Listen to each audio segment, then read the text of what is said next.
દીધું છે અને એની શક્તિ પણ ભગવાન તમને એ છોડવા માટેની પણ આપશે। ત્યારે શિક્ષણ એ આવનાર પેઢીનું ભવિષ્ય છે। નાના મોટી મજૂરી કરવી પડે, વતનથી દૂર જવું પડે, તો શિક્ષણ માટે કરીને કે ધંધા રોજગાર માટે રાજો જિંદગીની અંદર સુખી થવા માટે વટ, વતન અને વ્યસન આ ત્રણનો ત્યાગ કરવો ખૂબ જરૂરી છે। વટ એટલા માટે કે આપણી આર્થિક સ્થિતિ માપની હોય અને આપણે દેખાદેખીમાં ધાર્મિક કે સામાજિક પ્રસંગો લાખો રૂપિયાના કરીએ, પછી વટ રહ્યો પછી આપણને આર્થિક રીતે ને બધી રીતે પરિવારને બરબાદ કરે। વતન એટલા માટે ક્યાંય ધંધા રોજગારની કોઈ તકો ના હોય, શિક્ષણમાં દીકરા દીકરીને આપવું છે પ્રમાણમાં વ્યવસ્થા ના હોય, અને કાંઈ ખારું શીખવું છે તો જે વિસ્તાર વિકસિત હોય ને જ્યાં શીખવા જેવું હોય એ શીખવા માટે કરીને વતન છોડવું પણ જરૂરી છે। અને વ્યસનની તો મેં તમને વાત કરી એમ કે જેને ઘરે વ્યસન હોય એ પરિવારની હાલતો આપણે જોઈ છે, બધા કોઈ પણ પ્રકારનું હોય, અને વ્યસન કરવા વાળા તો બરબાદ હોય જ એ પરિવાર, પણ તમે જોજો વેચવા વાળો પણ બરબાદ થશે। ભલે ઘડીક રાજી થાય કે મને દારૂમાં આટલા મળે, પેટીએ નફેણમાં આટલા મળે, ડોડામાં આટલા મળે, ગુટકાઓમાં આટલા મળે, પણ છેવટિયા કાંઈ જ ના હોય। એટલા માટે કે ઘણા પરિવારો બરબાદ કરીને ભગવાન કોઈથી આપણે સુખી થવા દે નહીં।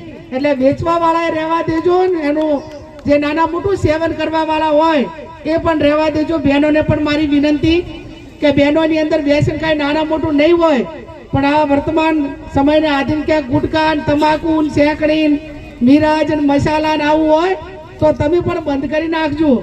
જેમ કે પુરુષો કરતા પણ ક્યાંક નાના મોટું મહિલાઓમાં વ્યસન હોય તો આવનાર પેઢી કમજોર, કુપોષિત અને એક સક્ષમ પેઢી આપણે જે તૈયાર કરવાની છે એની જવાબદારી માતૃશક્તિની છે। અને માતૃશક્તિ ચાહે નાના મોટા વ્યસનમાં આવે તો આ બનાસકાંઠા એ આંકડાકીય અને મેડિકલ રિપોર્ટના આધારે બનાસકાંઠામાં સૌથી વધારે કુપોષિત બાળકો હોય તો બનાસકાંઠામાં છે। અને એનું કારણ છે નાની ઉંમરે લગ્ન, નાના મોટા વ્યસનો, અને જેને પૂરતા પ્રમાણમાં સગવડો મળવી જોઈએ ન મળે, અને એના કારણે જે બાળકોની તંદુરસ્તી આવનાર પેઢીની હોય એ જે પ્રમાણમાં મેડિકલ રીતે હચવાવી જોઈએ નથી હચવાતી, અને એની ચિંતા આપ સૌ કરજો। એટલા માટે કહું છું કે આજે 25-30 વર્ષ પહેલા, 35-40 વર્ષ પહેલા આપણી બેન દીકરીઓ હોય, આપણા બધા જ પરિવારો હોય તો એ બધાની ડિલિવરીઓ ઘરે થતી નથી થતી, એ ઘરે અને દવાખાને જવું પડે, બાળકોને પેટીઓમાં કાચનામ રાખવા પડે, અને એનું કોઈ કારણ અમે કીધું નાના મોટી બધીઓ જવાબદાર છે। અને જવાબદારી આવનાર પેઢીની, તંદુરસ્ત પેઢીની જવાબદારી આપ સૌની છે। એટલે શિક્ષણ, સંસ્કાર, વ્યસનો આ બધું જ જે પ્રમાણે એને ત્યજવાનું હોય ત્યજવું પડે ને, જ્યાં મેળવવાનું હોય મેળવવું પડે, એ વર્તમાન સમયની માંગ છે।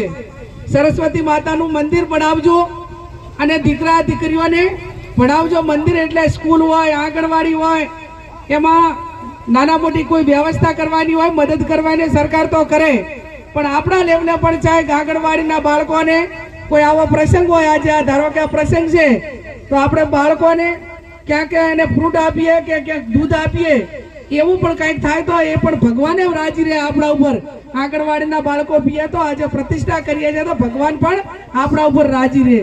અહીંયા તમે બધા બોલાવ્યા, અમારા સન્માન કર્યું અને તમારા બધાના દર્શન કરવાનો મોકો મળ્યો એ બદલ તમારો બધાનો હૃદયપૂર્વક આભાર માનું છું। અને આ ગામમાં ઇતર સમાજનો જે પ્રમાણે કાંઈ બી સંપ રહ્યો એવો ને એવો સંપ હચવાઈ રહે એવી હું રણછોડરાયને પ્રાર્થના કરું છું। નીડર બનો। ભગવાન કૃષ્ણ પણ અન્યાય સામે લડ્યા હતા, ખુદ ભગવાન હતા, પણ આપણાને રાહ ચીંધી છે કે પાંડવો 5 હતા ને કૌરવો હવાહો હતા, પણ જ્યારે પાંડવો અને કૌરવો વચ્ચે તફાવત એ હતો કે ભાઈ રાજસત્તા જ્યારે હોય ત્યારે ભયે ભાગ આલવો પડે, મિલકત હોય તો ભયે ભાગ આપવો પડે।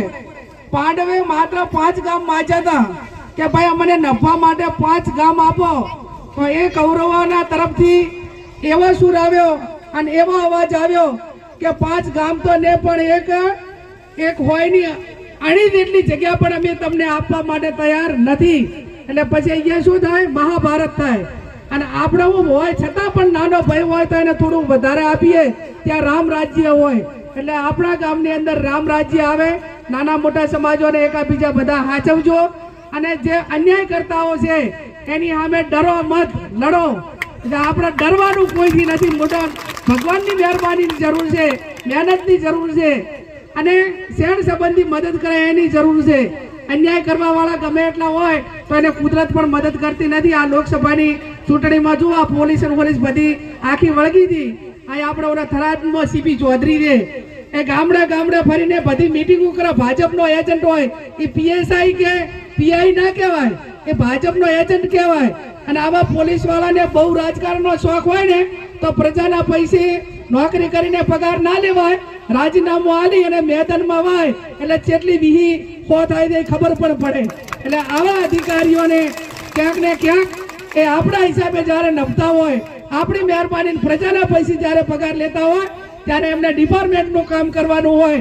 એને બદલે માત્ર ને માત્ર ભાજપના એજન્ટ, કોઈ વ્યક્તિના એજન્ટ અને કોઈના ઉપર ધાક ધમકી ખોટા દબાણ લાવવા, તો એ પણ કાચના ઘરમાં રહેતા હોય છે. અને એમને પણ બધાને પોતપોતાની ફરજો સમજવાની જરૂર છે. આકાઓ હોય ને એ આકાઓ કાયમી આખી જિંદગી સત્તા ઉપર ના રહે, અને સત્તા પરિવર્તન થતું રહે. એ લોકશાહીનો ભાગ છે. અને જેટાને થાય ને એટાને બધા હાથે દશાના વાયરા વાય. એટલે કોઈ પણ હોય એને પોતપોતાની મર્યાદામાં રહેવાની જરૂર ખૂબ છે. આપ સૌ પણ ડર્યા વગર કોઈ પણ પ્રકારનું કામ હોય તો અમારું ધ્યાન દોરજો. આપ સૌનો ખૂબ